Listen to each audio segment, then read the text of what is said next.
আমাদের মাননীয় রাজ্য সভাপতি এবং ভারত সরকারের রাষ্ট্রমন্ত্রী ডক্টর সুকান্ত মজুমদার তিনি গতকাল থেকে এই এলাকায় মূলত আমাদের যারা ভোট দেন তারা কারা আপনারা জানেন সেই এলাকায় প্রচার করেছেন।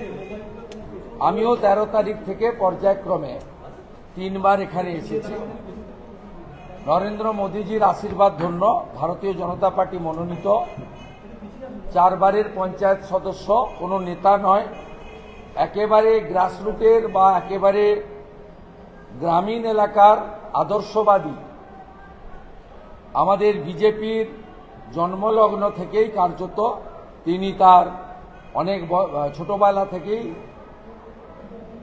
এই আদর্শে দীক্ষিত এবং সামাজিক ছাত্র সংগঠন এবিভিপির সঙ্গেও তিনি যুক্ত ছিলেন।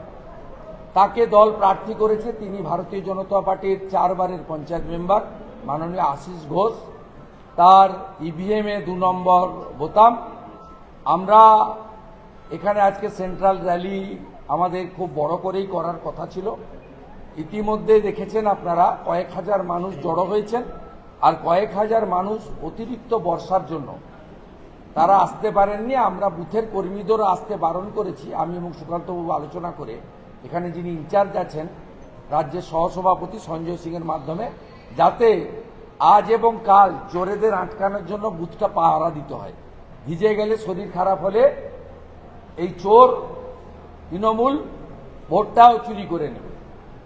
আমাদের একটাই আবেদন আপনাদের মাধ্যমে কালীগঞ্জের গণদেবতা জনতা জনার্দন, যে আপনারা সবাই নির্ভয়ে ভোটদান কেন্দ্র বেরোবেন। গত লোকসভা নির্বাচনে এখানে ভারতীয় জনতা পার্টি 67,000 ভোট পেয়েছিল।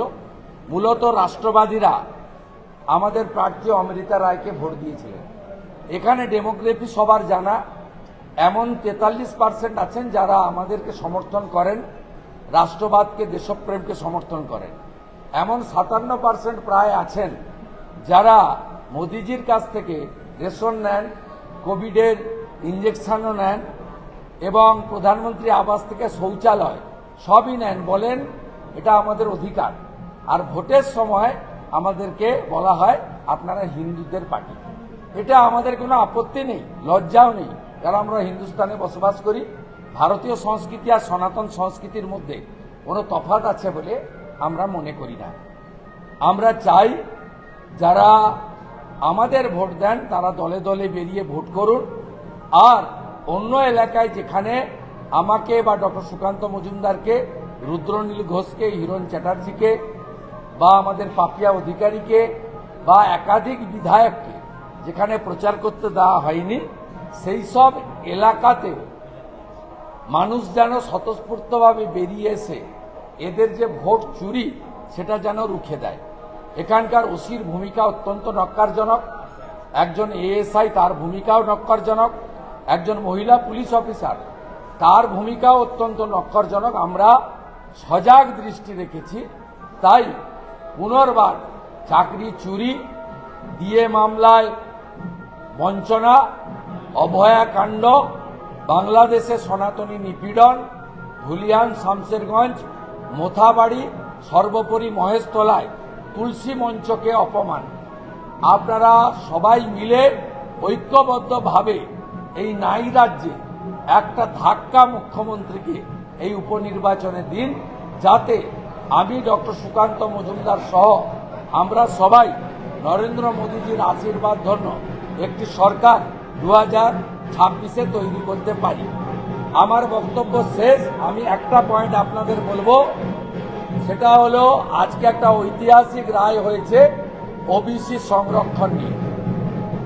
76টা মুসলিম জনগোষ্ঠীকে অবৈধভাবে মমতা ব্যানার্জির সরকার হিন্দু ওবিসিদেরকে বঞ্চিত করে রিজার্ভেশন দিতে গেছিল।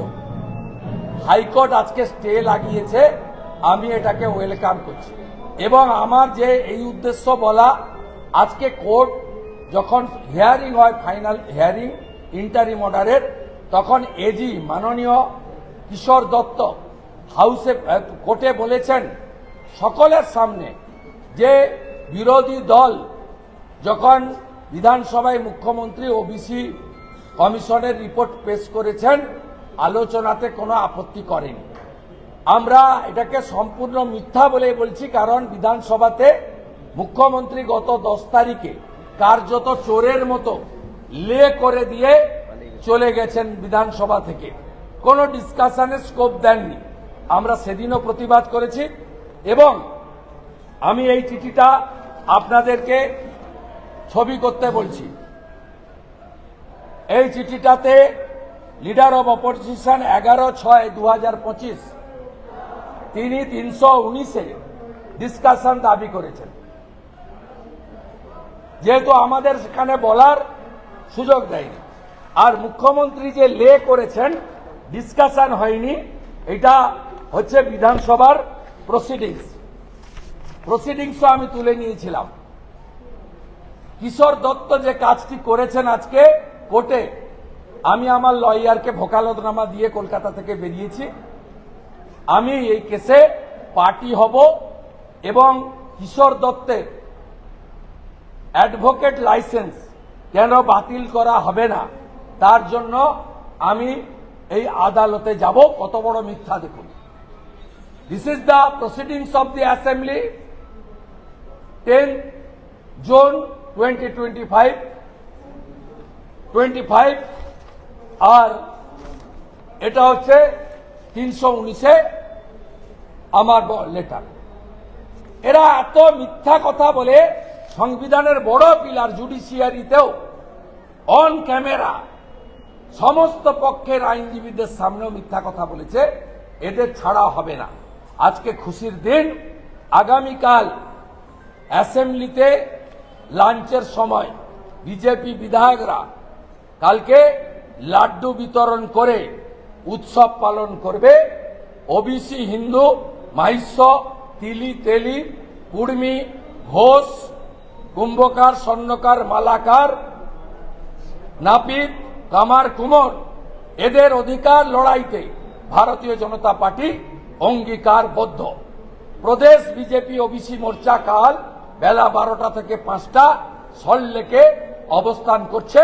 সেখানে ডক্টর মজুমদারও যাবেন, আমিও যাব। কালকে আমরা বলবো। আর আমার কথা শেষ, আপনি বলুন।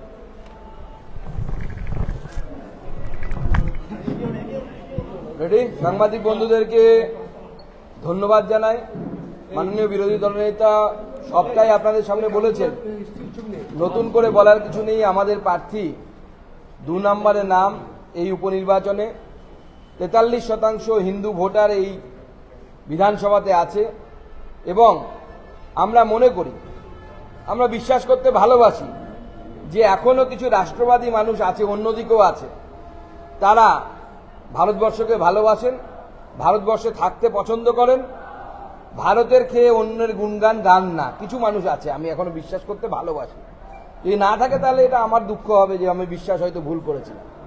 তাদের সকলের কাছে অনুরোধ, আমাদের প্রার্থী কার্যকর্তা 2 নম্বরে নাম, তাকে 2 নম্বরে পদ্মফুল চিহ্নে ভোট দিয়ে বিপুল ভোটে জয়যুক্ত করুন এবং তার সাথে সাথে আপনার প্রতিবাদ রেজিস্টার করুন। যেটা বিরোধী দলের হয়ে ভোট করাতে আপনার প্রতিবাদ রেজিস্টার হবে।